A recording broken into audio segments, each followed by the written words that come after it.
trust what you say and that's all okay. But everything starts to feel like a con, and I'm the pawn. Am I right or wrong?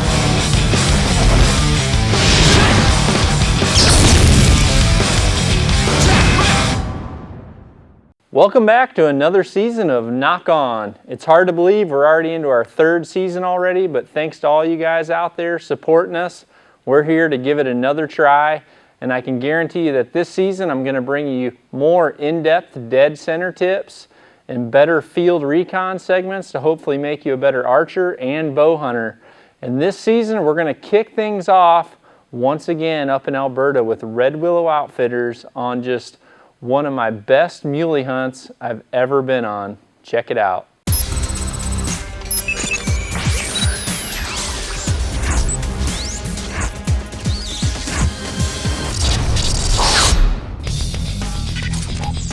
Select Hunter. Select UA Package. Select Point. Select Transport. Select Accuracy Package. Select Nikon Optics.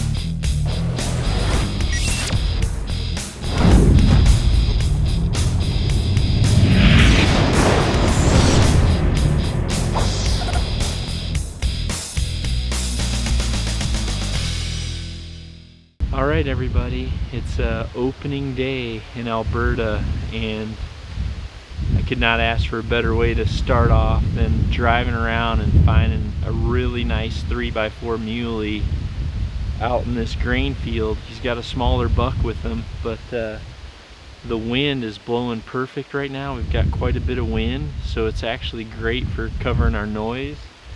But they're right around this corner. They're out there feeding in the grain right now, so we're just gonna slip around the edge, stay in the shadows, and hopefully see if we can get one the first morning right here in Alberta.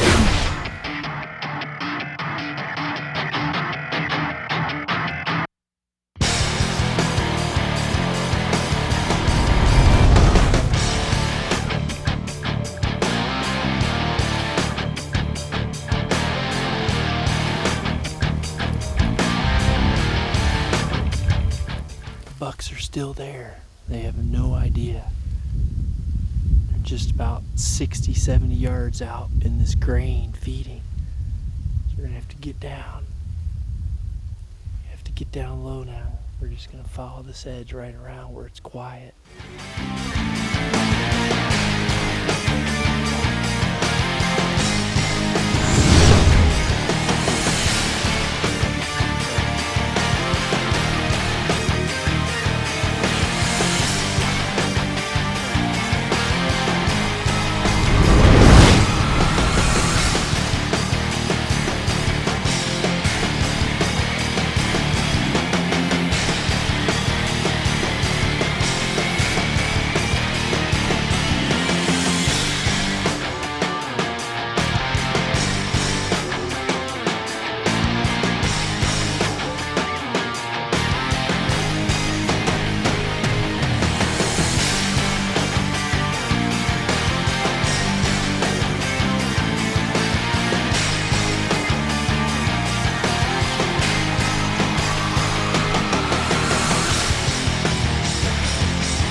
Be sure to visit knockonarchery.com to see our entire line of knock-on lifestyle clothing, as well as some awesome knock-on gear and accessories that I personally take to the field myself. Enter promo code SHOWFAN and I'll include a free signed photo.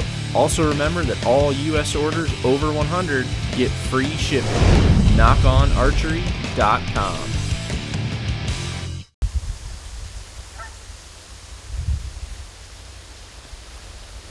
There's a way bigger buck.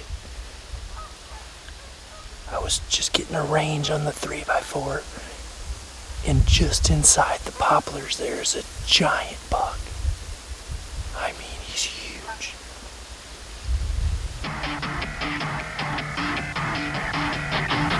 He's huge.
Oh my gosh. Be quiet, the other one's coming. I just killed a world-class buck.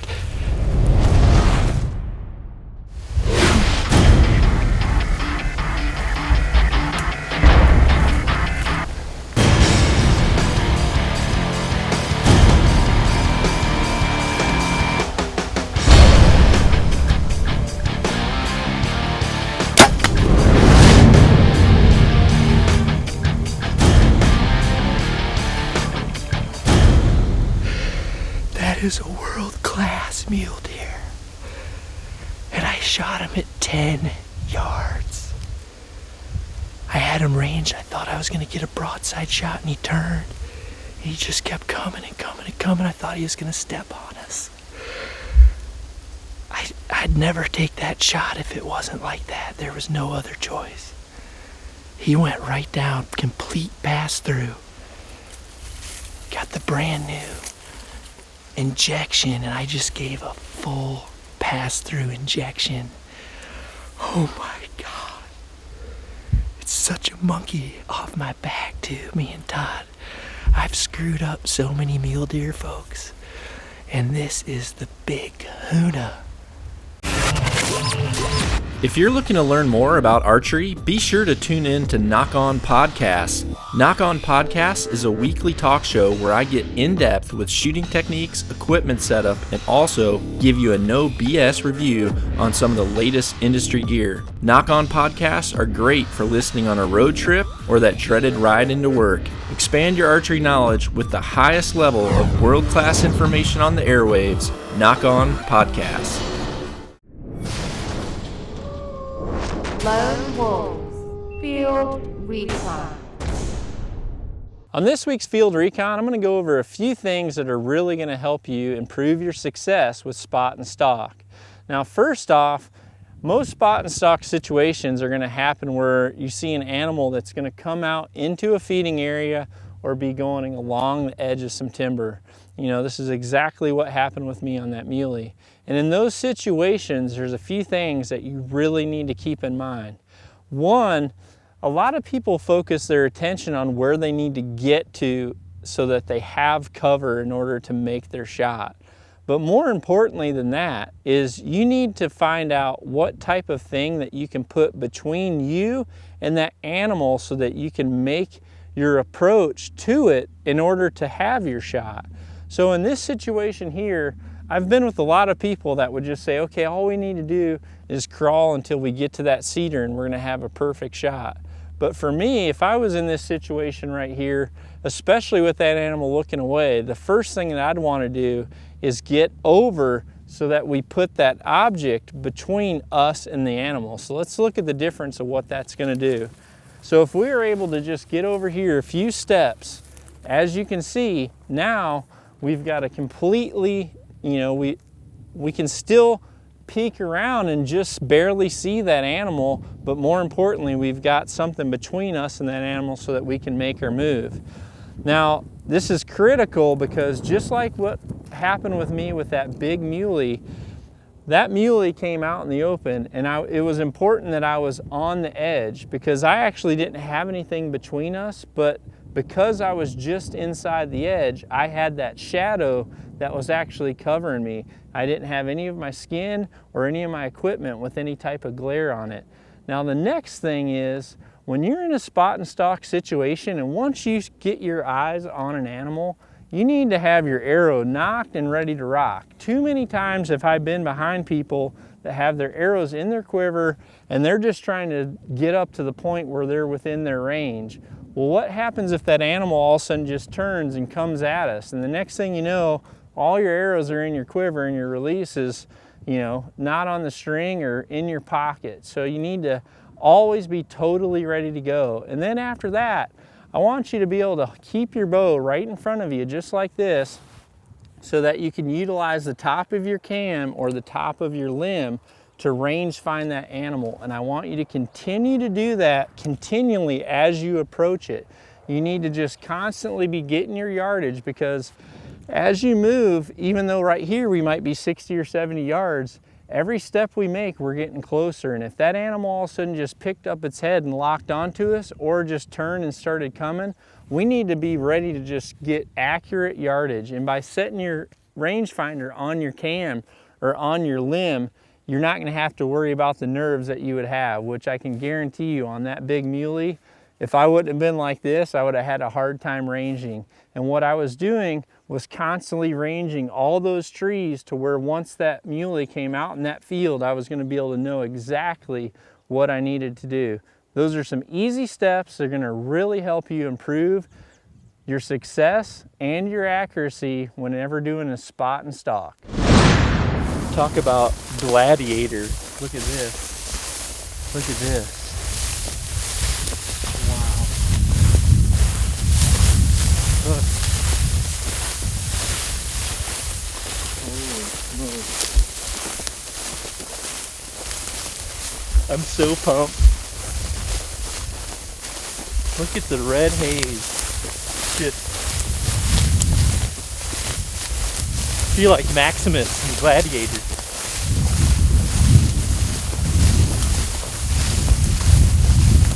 Look at the freaking trail. Now this is a blood trail. Unreal.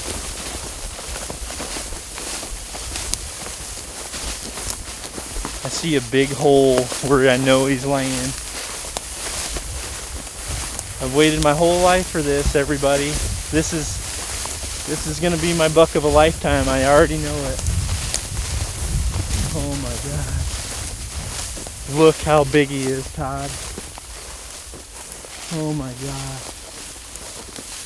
Oh my God.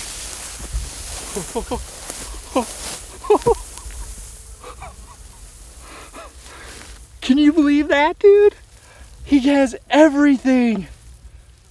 2 drops, eye guards, 6 gnarly bases, kickers, stickers. This thing is a freaking world-class mega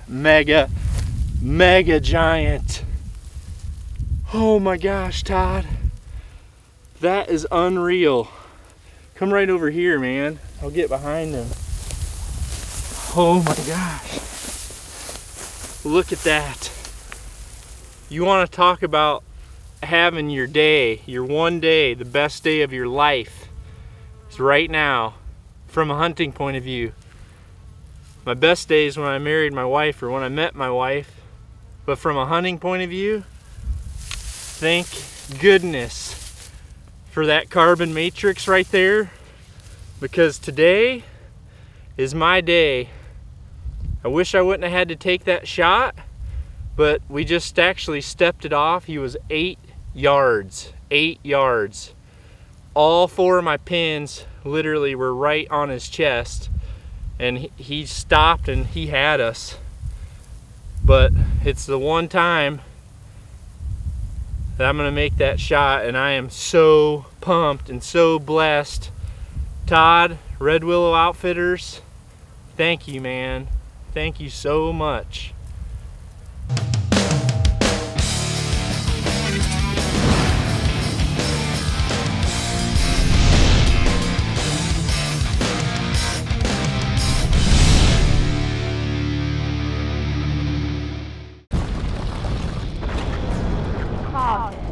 Dead Center.